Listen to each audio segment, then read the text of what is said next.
Municipal ఎన్నికలకు సమాయత్తమవుతుంటే మరోవైపు పరిస్థితులు అయితే ఈ విధంగా ఉన్నాయి.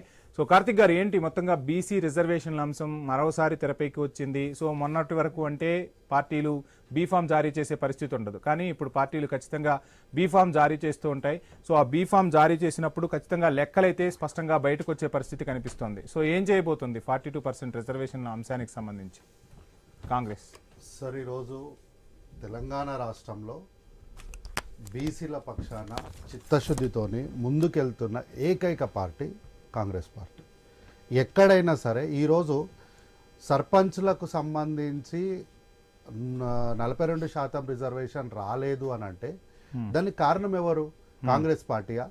కాంగ్రెస్ పార్టీ చేయాల్సినటువంటి ప్రతి ప్రయత్నాన్ని కూడా చేస్తుంది కదా. చేసినప్పటికీ కూడా ఈరోజు దాన్ని ఆపుతున్న వాళ్ళు ఎవరు? నేను సూటిగా ఒక ప్రశ్న అడుగుతా. 42% బీసీలకు ఇవ్వద్దని అంటుంది ఎవరు? కాంగ్రెస్ పార్టీ ఇవ్వడానికి చిత్తశుద్ధితో ముందుకు వస్తుంది. కాంగ్రెస్, నేను కూడా అదే ప్రశ్న అడుగుతున్నా. కాంగ్రెస్ పార్టీ ఇవ్వాలంటుంది, బీజేపీ పార్టీ ఇవ్వద్దు అంటుందా, లేదా బీఆర్ఎస్ పార్టీ ఇవ్వద్దు అంటుందా?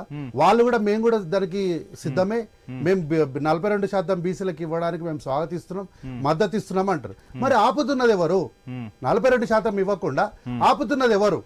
ఈ 42% ఇవ్వద్దు అని అడ్డం పడుతుంది ఎవరు? ఈరోజు కేంద్రంలో ఉన్నటువంటి పార్టీ ఏమనంటే 9th షెడ్యూల్ అని అంటారు. 9th షెడ్యూల్ ఎవరు దాన్ని పూర్తి స్థాయిలో చదివిన వాళ్ళు ఎవరికి తెలియదు.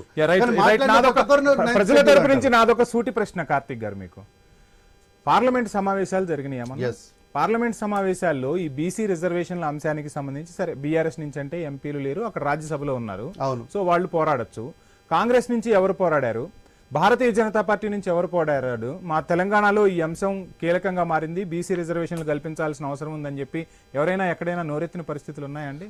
సార్, పార్లమెంట్లో నాగర్ కర్నూల్ పార్లమెంట్ సభ్యులు డాక్టర్ మల్లు రవి గారు ఈ విషయం పైన చర్చ జరపండి సార్ అని అడ్జర్న్మెంట్ మోషన్ ఇస్తే సింపుల్ అడ్జర్న్మెంట్ మోషన్ తిరస్కరించి వెళ్ళిపోయారు. ఎందుకు తిరస్కరిస్తున్నారు అన్న విషయాన్ని కూడా చెప్పకుండా ఓం బిర్లా గారు ఆ రోజు ఆ యొక్క అడ్జర్న్మెంట్ మోషన్ ని మేము తిరస్కరించడం సింపుల్ గా చెప్పారు. ఇదే ఐ న్యూస్ వేదిక సార్, ఎక్కడెక్కడో వేరే వేదికలు కాదు, ఇదే ఐ న్యూస్ వేదిక పైన మాట్లాడుతున్నప్పుడు, ఇదే బీసీల గురించి మాట్లాడుతున్నప్పుడు ఆ రోజు ప్యానెల్లో విశ్లేషకులుగా శేషు సార్ ఉన్నారు. ఆ రోజు వారు ఇదే ప్యానెల్ పైన, ఇదే ఐ న్యూస్ వేదిక పైన కాంగ్రెస్ పార్టీని అభినందించారు. ఆలస్యమైనా సరే అడ్జర్న్మెంట్ మోషన్ ఇవ్వడం ద్వారా బీసీలకు మంచి చేయడానికి కాంగ్రెస్ పార్టీ ముందుకు వస్తుంది, దీన్ని నేను అభినందిస్తున్నా, స్వాగతిస్తున్నాను. ఇదే వేదిక పైన చర్చ జరిగింది. రైట్ కార్తిక్ గారు, మీరు చెప్పిన ఆన్సర్ ఓకే, బానే ఉంది. సో అక్కడ వాళ్ళు మోషన్ మూవ్ చేయలేదు, వాళ్ళు మీకు పర్మిషన్ ఇవ్వలేదు. మీకు ఎంపీల సంఖ్యాబలం గట్టిగానే ఉంది, ప్రధాన ప్రతిపక్షంగా ఉన్నారు. సో ఎందుకని మీరు బయట ఒక ధర్నా చేయలేకపోయారు? అందరినీ ఎందుకు ఏకీకృతం చేయలేకపోతున్నారు? రాహుల్ గాంధీ కూడా ఈ అంశంపై ఎక్కడ మాట్లాడినట్టుగా పరిస్థితులు కనిపించట్లేదు, ఎందుకని? సార్, ధర్నా చేసిన ఏకైక పార్టీ కూడా మళ్ళా కాంగ్రెస్ పార్టీ. పార్లమెంట్ లో అడ్జర్న్మెంట్ మోషన్ తిరస్కరించిన వెంటనే అక్కడ ఉన్నటువంటి ప్రతిపక్ష పార్టీల ఎంపీల మద్దతును కూడగట్టుకొని, ఇండియా కూటమిలో ఉన్నటువంటి ప్రతి ఎంపీని కూడా మద్దతు కూడగట్టుకొని ఆ రోజు పార్లమెంట్ ఆవరణంలో ధర్నా చేసింది కాంగ్రెస్ పార్టీయే.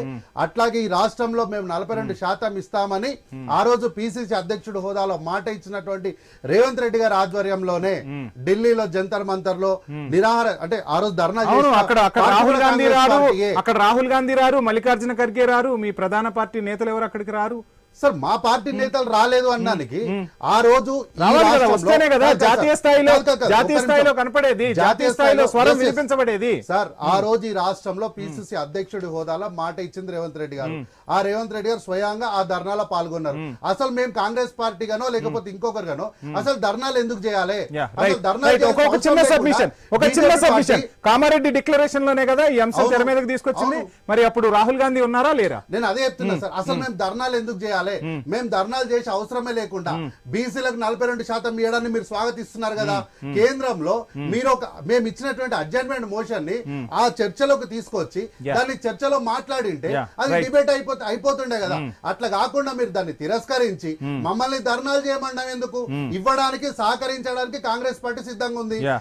మీరు కూడా స్వాగతిస్తున్నారు కదా. దాన్ని 42% మీరు చెప్పే షెడ్యూల్ 9 లా దాన్ని చేరుస్తే అసలు మేము ధర్నాలు ఎందుకు చేయాలి? ప్రజల పక్షాన ధర్నా ధర్నాలు చేస్తే గనక కేంద్రంలో కదలిక రాదు అని అంటే చెప్పమనండి, అట్లా స్టేట్మెంట్ ఇవ్వమనండి. తీసుకుందాం స్టేట్మెంట్. అప్పుడు ఒకవేళ వాళ్ళు అట్లా స్టేట్మెంట్ ఇస్తే యావత్ తెలంగాణ రాష్ట్రంలో ఉన్నటువంటి యువకులము, ప్రజలు, న్యాయవాదులు, కుల సంఘాలు అందరం కలిసి జంతర్ మంతర్ లో నరేంద్ర మోడీ గారి ఇంటి ముందర లేకపోతే పార్లమెంట్ లో ముందర కూర్చోడానికి మేము సిద్ధంగా. రైట్ కార్తిక్ గారు, టైం ఇస్తాం మీకు. సో స్వామి గారు ఏంటి మొత్తంగా ఎలక్షన్స్ అప్పుడే ఈ